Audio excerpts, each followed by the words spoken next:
Now, the key to a sustainable, healthy lifestyle is learning caregiving where you include yourself in those who are getting care. This is what leads to burnout. You don't include yourself. Now, I use the breastfeeding model of healthy caregiving, and here it is. If you are a breastfeeding mother, you have to be well-nourished, and you have to have enough fluid, and you have to be rested in order to produce enough milk for your baby.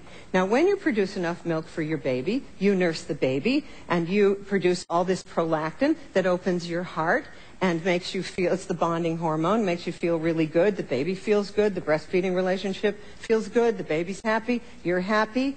But if you are stressed out, if you have no nourishment whatsoever, you're not including yourself, and that breastfeeding relationship does not work. It's the same with any caregiving you do.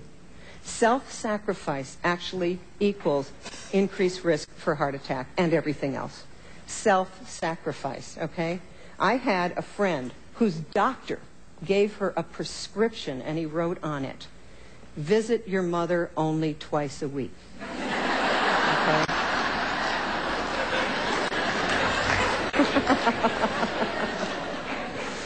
Now, that would, work if someone's got a difficult relationship with their mother or anyone else where there's a difficult relationship. Now, I want to give you some examples of self-sacrifice so that you know, because I know some of you are participating in this and you don't even know it. All right, getting a degree that you don't want, a college degree that you don't want, and your heart's not in it. Going along with someone else's plan for you, whatever it is, maybe a vacation to go boating and you get seasick, but going along with it because, Daddy wants to go, okay? Another example of self-sacrifice is leaving a relationship with a totally self-absorbed person who you couldn't do right by, but then beating yourself up because you weren't able to hold it together. Does that sound familiar to anyone? Okay. My brother-in-law, Phil, says, you've got to remember what's talking, the tongue in your mouth or the tongue in your shoe. What do your feet want to do, all right? Yeah.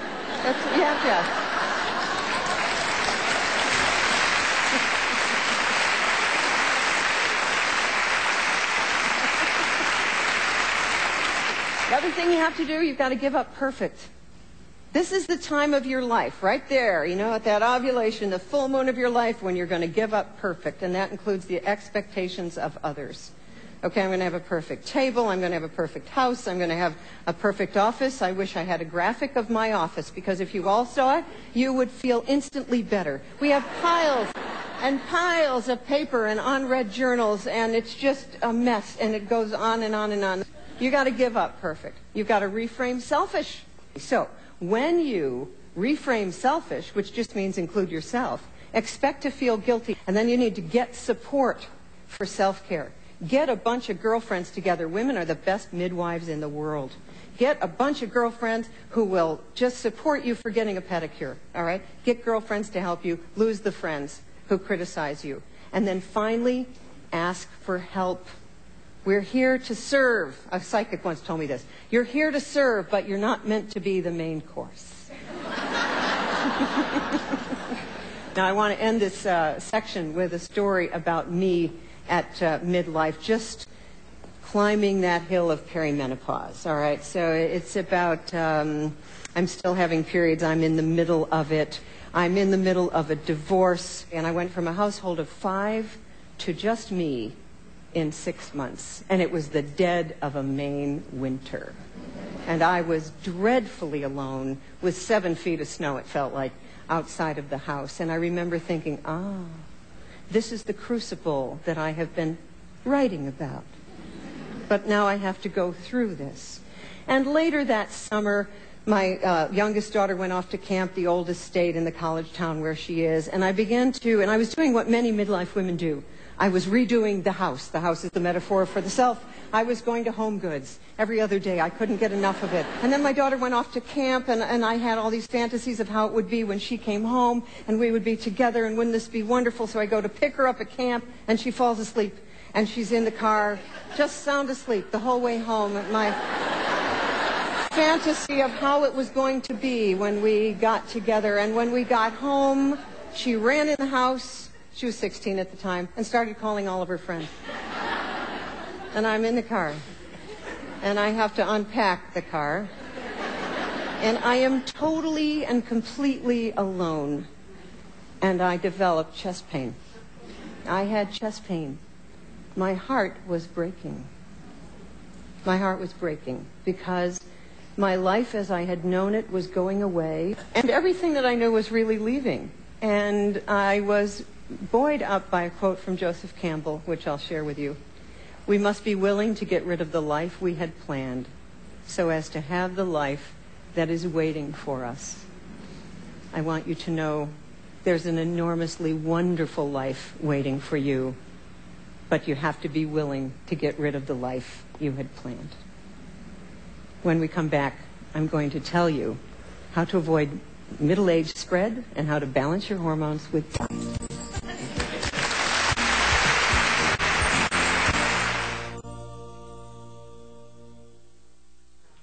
Hello, I'm Lynn May. We are so happy you've joined us to watch this public television station's presentation of Dr. Northrup's newest program, Menopause and Beyond, New Wisdom for Women. Now, in just a few moments, you will be able to meet Dr. Northrup and my colleague, Babette Davidson, who are here to give you an even more great information about your health and well-being.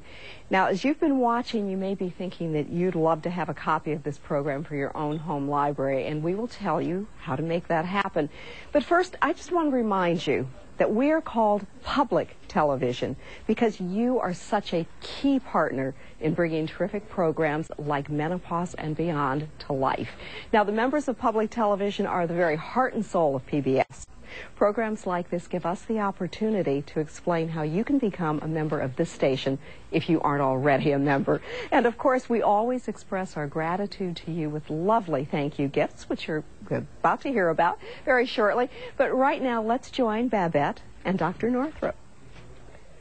Thank you, Lynn. We are so happy to have Dr. Northrup back on PBS, her home. This is your home on public television, and we're very proud of that. Yes, indeed. This is my 6th public television special, and I wouldn't be here except for the wonderful support of members like you. That's right. It was the members who paid for 1, 2, 3, 4, 5, and that's how public television works. Right. Money in, programs out. And right. I'm very impressed with this new show. I've laughed and laughed and laughed, but the information has been so good. And this first segment seems to be a lot of emotional punch. Absolutely. In fact, if you don't get this part right, the coming home to your heart, nothing else I'm going to say in the rest of the show will make sense. This sets the stage for everything. Quite frankly, PBS is good for your health, and emotional health is at the heart of the entire menopause transition. One of the things that I find is that it's like a group of friends talking about these items. They feel togetherness. It makes a difference. And it really does. It also increases hormone levels, prolactin, and increases immunity. So it's very good for you. Oh, I like that. We have so much more coming up with Dr. Northrup. We hope you'll stay with us. We want you to be healthy.